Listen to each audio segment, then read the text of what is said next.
Sandra from Stone Eagle Massage Stones and Training again. Thanks for coming back and watching. Today, like I said, we're going to talk about Sodalite. Now, Sodalite is a beautiful blue and white speckled stone. This stone is all about the throat chakra. So it's a wonderful enhancer for allowing that throat chakra to open up. It's about expressing yourself and speaking your truth when you use Sodalite. It helps you to express yourself without aggression as well.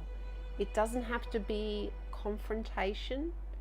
It should just be light and easy.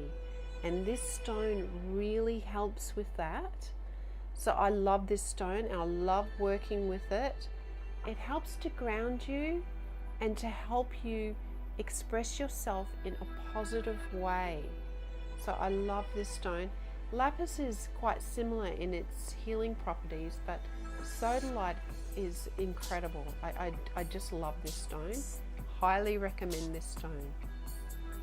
So I hope you enjoyed that. Next week I'm going to talk a little bit more about Bodhi stones. So stay tuned till next week's blog. Thanks for watching. Love and light.